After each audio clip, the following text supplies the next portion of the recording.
Hello and welcome to another edition of Tiger Pride Sport Forum. Today we have Coach K. Coach K was on our coaching staff, but the opportunity came for him to move, and he's on his way to Aberdeen. So I asked him to come in and talk to us for a few minutes. We want people to know, kind of like what the process is, what coaches go through. It's more than just, maybe an hour in the afternoon and then you're at the game and all that, but that's hundreds of hours of preparation. These guys don't get paid. I mean, I guess if you take the hours and convert it into money as to what they make, it's going to be very little. It would probably be on the minimum wage per hour, because they spend so much time building this team, getting our guys ready to play. But Coach K is going to talk about a lot of things, and like I said, there's going to be 3 different versions. We don't want to get too long. I want to try to keep each episode down around 30 minutes. These will probably be a little bit shorter than that, but we're going to do it in 3 rather than going over an hour. So Coach K is about to come in. Let's get ready to welcome him on. Wake Up Project. Grew up in the church. My dad's a PK and politician, so I seen a lot of facets of life. I graduated in 2015. I played with Colin Hill and them, so if you ever want to go back to his 10th grade year, see a short midget on the field, 55, still yelling, that's me. Yeah, but his senior year when they came to Macon, so you was on the field. His 10th grade year when he first. His 10th grade year. So when he first popped off. Okay. Like, who is this kid from Columbus? Well, I tell people all the time, he used to run off my right hip. Yeah. But it was his 10th grade year. So then I graduated in 2015. Went to Mississippi, straight to Mississippi State. Thought I wanted to be an engineer, and I thought I wanted to be a psychologist. Lord knows, I didn't think I was going to be a teacher. Thought I wanted to be a comedian at one point in time. Yeah. But I ended up getting into teaching. Then I became a Sigma at State. Okay. Yeah, Pride member. I crossed in 2016, and I crossed my own line in 2019. And I graduated in 2019. Mm-hmm. And I met my wife in Mississippi State, too. I got to put that out there, too. Okay. In 2019, So is she local, or? Oh, yeah, she's from Noxubee. From Noxubee? Yeah, Mr. Gavin, the head custodian at Noxubee. Yeah. Yeah, that's Mary Boswell, that's her uncle. Oh, man. Yeah. I didn't know that. Yeah. I mean, I saw her, saw y'all at the graduation, but I had no idea who she was. Yeah, I know Keisha. Yeah, that's little Keisha. Yeah, okay. They just alike too. Okay. Okay. Now, at Mississippi State, I know you had several fields that you thought about going in, but how did you get into coaching? I kind of learned it through Sigma. Mm-hmm. So when I started hitting the prerequisite class when you go to universities. Mm-hmm. I tell my students all the time, they call the weed out class. Usually you'll go into a class that got 150 to 200 students, and now you got to learn some stuff that you thought was easy, and now you don't. That one-on-one time or the interruptions, they don't care. You do your homework, you either do your homework and your tests, and so I started failing. Mm-hmm. And I said I've always been good in history. I've been, like I said, I grew up around older people, so I like reading. Mm-hmm. So I'm like, I'm gonna go and major in history then, and I could probably get into his story. I'm still trying to wonder what I'm gonna do. Mm-hmm. So then I become a Sigma, and it's another story about that. Lead to that, but for the purpose of the interview, I'm gonna leave that out. Okay. But, okay. When I become a Sigma, I know a lot of stuff. My father called me Big. In my family, they called me Big Easy because I used to be big, and not to call me a punk. It was like after I failed one time, I'm a master. Mm-hmm. And so when it came to the strolls, when it came to the stepping, I picked it up very easily. And so it was a drop off, and the people that graduated, now we had to be the ones to run the chapter like very quickly. And so I just learned like, dang, I'm good at explaining stuff. And then I love history. And then you know, through socializing and talking, I'm the type of guy that always used to give advice, or people want to call and talk to me. So I was like, you know what? Maybe I should go into teaching. Then when I realized, just talking into it and getting into the major, when I realized that you could be a coach and that you had to be a teacher to get paid to be a coach, I was like, you should talk that. When I first got in there, I love football. It's my passion. So instead of trying to be what people told me to be, I just kind of bumped my head and figure out this what God pushed me toward it. So I can, you know, maybe my knowledge and what I done seen can help somebody else. So I just looked at it like that. I know how to teach, I know how to tell stories. I can talk to anybody. Okay. Maybe it's for me. Yeah.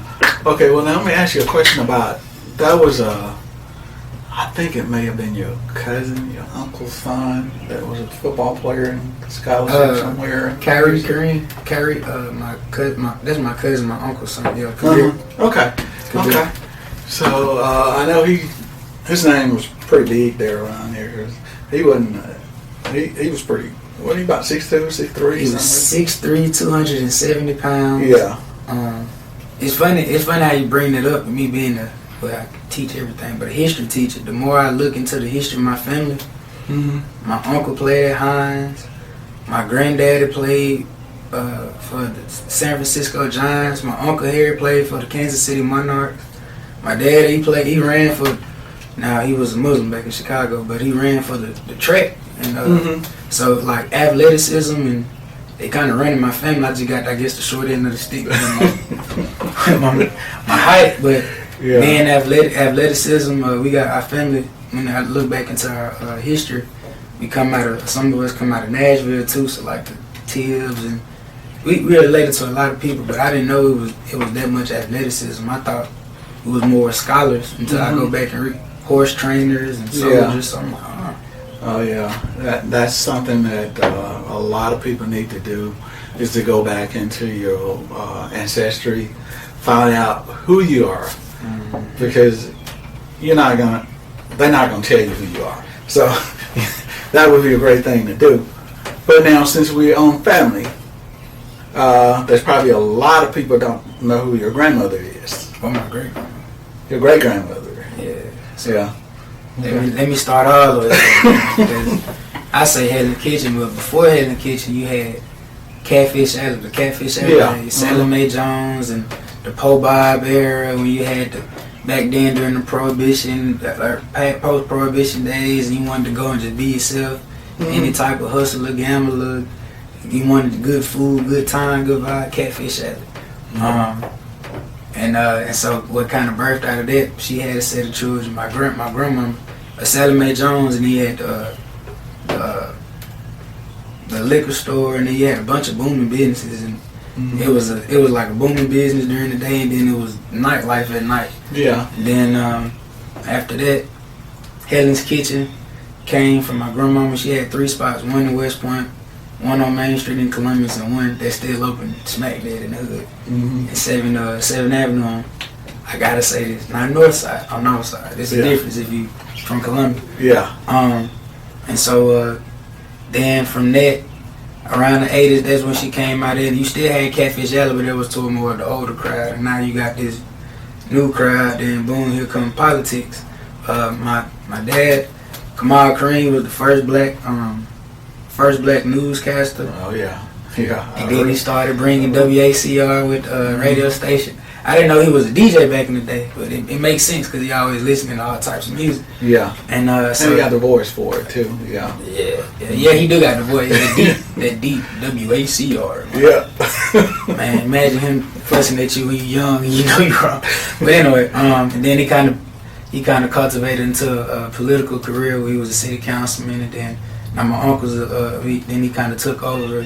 Now he's a city councilman, and then he went to Senate, and he just became the head of the Black Caucus, or chairman of the Black Caucus. Yeah. And it'll take hours if you talk about like knowing the Nation of Islam, and then we come from that place. As a matter of fact, he was the the bodyguard of Elijah Muhammad when he on his deathbed. So, right. So when he tell me stuff like this, it's like I gotta go hard.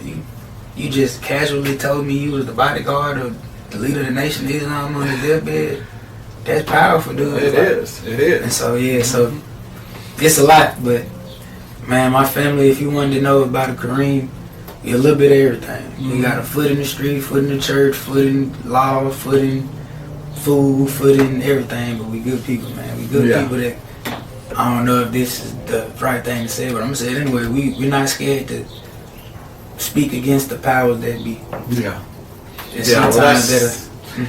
That's something that's really important, is that you can't always be docile. You know, that there's time when you're gonna have to speak up. You know, just don't let. And I always say this too, man. You know, when you're doing something, if you just hold up your end of the corner and don't worry about anybody else's corner, then things gonna go smoother for you. Mm-hmm. But we gotta learn we gotta know when to be calm, and then you gotta know when to speak out. Just for instance, this lady contacted me. I knew her when she was a little girl. I knew her mother and father real well, and she contacted me and asked me could I come to Winston Academy to take pictures and do videos for her son graduation. And of course I said yes. I mean, I'll be glad to do it for you. But I said just make sure everything's good. And she did. And but when me and my nephew got there, she said, "Where are you gonna set up?" She looked a little different, So I said, "Oh, well, we'll look around." And then her husband said, "Well, let's go ask the lady that was, I don't think she was a headmaster, because she wasn't the one that gave out the diplomas." So we went and talked to her, and she said, "Oh, y'all gonna have to go upstairs." And her husband started to, he looked like he was about to get upset. I said, no problem. We can work with that. We can work with that. I mean, the lady wasn't rude or anything, but she just said, I got to go upstairs. And I told him, don't worry about it. I've dealt with stuff like this all the time. And then as we was going upstairs, I told my nephew, I said, basically, this go to the back of the bus. But we're going to do the best we can with the distance that we were away. And it turned out real good, but nobody was, everybody was nice. It's just that things changed, and I can tell by her face when I met her there that it wasn't the same as when we initially spoke about it. So, I could have started, oh no, I ain't going to do this. But it wasn't the time for that. It wasn't the time. So you got to know when to say something and when to, let things go. I'm glad you mentioned it, not to cut you off. I'm sitting here. I got to give honor to my mama. She taught me that being in administration and being an assistant to the dean of education for the last 20 years, her signature was the same. And so learning them same situations, you could act coming from a hot side and a cold side of corn. I could be fire and brimstone, reacting to that, knowing what I come from and who I am. But if it weren't for my mama teaching me, it's a time and place for everything. Sometimes knowledge is the key to power. Sometimes be still, or what the young folks say, front end or the back end. You might go bad in the front end, but look at the back end. It's coming back on you. So I had to give her flowers too. I just thought about it. I'm like, man, I talked about my family, not my mama. She the reason I'm in education. She the administrator. Yeah. Oh yeah. So that's great. That's great. I'm learning. I knew some of your background, not a lot. So you told me a lot that I didn't know as we go through this session here. Yes, sir. Okay, let's talk a little bit about what kind of football player were you? I started like this. When I was young, my daddy used to always tell me this thing about, he met Coach Kroon. And he said, the best player ain't the fastest, the strongest. It's the smart player that can play through pain. I said, I like that. Man, I was short and I was undersized, but I was ferocious. I was I'm trying to use the right words. In the weight room, that was my world. It's still my world. Like, I love to just shock you coming in. Like, for instance, I was this type of player. If you told me I couldn't bench 315, I can't. I bet. So I'm going to stay after school after my own. My coach used to call me a killer mindset. I'm going to work until I hit it. And there's going to be a lot of times where I'm frustrated at myself, but I'm the type of person where I'm going to work and do it, whether you're looking at me or not. I know I was small, so like, I say it all the time. You can see how I coach. You going to feel me. Yeah. You got to feel me. Yeah. So like, I was one of the ones who I was a vocal leader, but not like, hey, listen to me. I'm the short one. Everybody going back. Now I'm the short person running toward the fire. Like, man, what you talking about? This is my quarterback. Like, yeah. Oh yeah. And saying, but I was also smart, so it was kind of helpful knowing, like, all right, you might be taller than me, but bro, he in the one take. I'm finna get my you joke. All right, boom. Now we scoring. So I was strong. I was smart. And I was athletic to be big. Like, I ain't gonna say I was fast, but I could run. Like, I could move. Like, if it was a race and there was somebody, a skilled players up front, I can keep up with the running backs and linebackers, but I was short and fat. Yeah. So it was like, I would amaze you. I had strong hands, and long arms, but I was 5'5" in the center. So I was one of them mighty mouses that when I was saying above average, a great high school football player. I knew after high school. I mean, I should have, if I had new knowledge now, I would have probably went D2 or D3 or tried to do the journeyman route of college. But, man, I'm play center. I'm going to Mississippi State. I'm 5'5". I know it's over. I got to get it out. Yeah. So I was that type of player. But, man, I was fun. I was mean but nice. On the field, I'm talking the most. I'm the dirtiest. You going to hit me or I play through playing. I still got some of those injuries. I think my senior year, I knocked out my shoulder. I think I broke something. I want to say it was something with my hand and my wrist. I broke something, but I had to wear a knee pad and a spider, so it was like I had to wear a brace under it and a pad on top of it just to finish my senior year. But I did not care. I'm gonna keep playing. Yeah. There you go. You see this finger? Yeah. I knocked it out of place. In practice, but I literally said, "F it, bro. This is my senior year, bro, and I got a new coach." So I punched it back in place, and I didn't. And I just finished practicing. I went to the doctor. They put a splint on it, and they said, "You just gotta wear the splint for 3 weeks." I'm starting to lose engagements, and I'm losing 1 reps. I'm like, you know what? It's alright. And so I got this damage to it where it'll curl up. I can't keep it straight, but I love football. I played it, so I was one of them type of persons. But and players saw that. But then we'll get in a situation where I gotta use my hands to win in the weight room. I'm gonna win. Like I know how to play through pain, and that's how I kind of coach. Like if I ask you to play through pain, I broke my hand coaching at New Hope, punching the ball out and I missed. But you used to sit on the sideline. I'm not asking you something I don't want to do myself. I need a soldier. This ain't chess, it's war. Oh yeah. So I kind of look at it like that. Okay, now tell me about your first coaching job. My very first coaching job. Well, what you want to say official? I started my internship during my student teaching at West Point in 2019, but it wasn't my officially hired, but I was on the staff. So I mean, if you consider that, then I can talk about working. Which one would you consider when I first got hired on as a? Well, I mean, the internship there. That's the beginning. So I do that. Coming in, I think I was blessed to come in a good spot to see what it's like to win. And I'm gonna choose my words carefully because I don't want to seem like it's just bad. Like nah. It was fun. It was exciting. They opened up the door. They let me come in. They helped with the middle school, helped with the defensive line. They helped with the O-line at one point in time. They asked me what I coach, what I'm comfortable with. They put me with it. I came in. I cut hair on the side too, so I was cutting the players up. I was cutting some of the coaches up. They were allowing me to come in and do that. They liked my attention to detail and how I came, but I was green. I'm looking at football like a game. Yeah. But I also understand matchups because from my experiences, I was young. I had to play a lot of guys who were bigger than me, so I had to understand matchups more. But that's all I knew.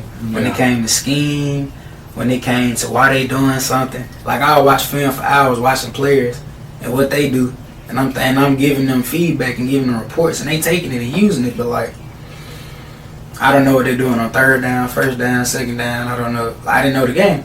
I had to become a student of the game. So, but it was fun, man. Just watching physicality, watching how they play, watching pride, being a part of it. It kind of instilled in me. Like I seen guys. We was down. We played. I want to say Pickett Union.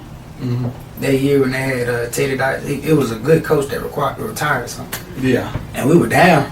We had to come back, and I'll never forget. The coach came in and he kind of inspired me. Like, I love this. His name old Coach Burton. He talks like this, real slow and old country guy.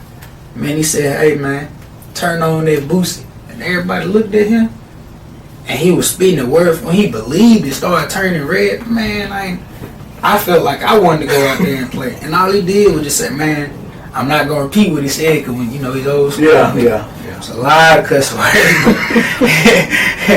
but when you saw how he just made them go from doubting themselves to, you saw the fire lit in them. Yeah. Man, you felt goosebumps. When we walked out, you knew we were gonna win. So when you had that trophy up, it was like you conquered the world.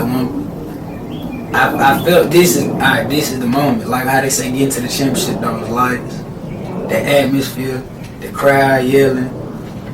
You feel beating on your chest and you just overcame something. Like, man, this feeling unreal. I love it. Yeah, all the so-called experts was picking him. I remember that. They were loaded too. Mm-hmm. Ooh, they were loaded. Yeah, they said I think they had 5 or 6 D1 players or something like that.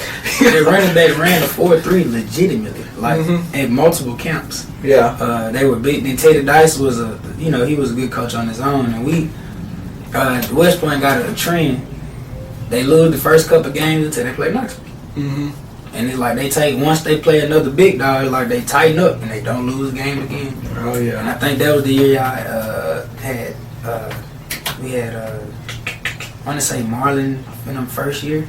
Marlon Wyndham. Yeah. Yeah, that was I think they were Coach Young first or second year. Yeah. And so yeah, man, it was just crazy, man. Like seeing how they could struggle, like seeing any different types of kids, because West Point didn't have a lot of. They got athletes, but that's their tradition. Winning, fighting, winning. You can't go home and not put your all on the football field. So like to see that against these D1 kids, I'm getting chills thinking about it now, man. Like, oh yeah. And look, West Point. You know what West Point's gonna do. I mean, you just gotta get up there and stop it. And they're gonna throw, 4 or 5 passes a game, maybe a couple more, but that's it. They're gonna run it down your throat if you can't stop them. It's a man's game. Yeah. It's a man's game. Who's gonna out physical? Who's gonna out? And Columbus is beating West Point and not been good, but being able to beat West Point because we're physical. That's the only thing they can be. So like, if you can understand that and you're not scared of what comes with, oh my God, it's West Point, man, just play football. It's war. Oh yeah. Chess is the same thing. You can apply it in life. So that's what I love. I learned that from West Point. Now I will say, I'm a grinder, man. I'm a hustler. I don't, when you win a lot of times, stuff, you kind of get a system built going. The need to build from scratch ain't so much a priority no more. It's more a priority in middle school. So I understand what works. But outside of that, man, it made me fall in love with football. It made me become a student of the game. Yeah.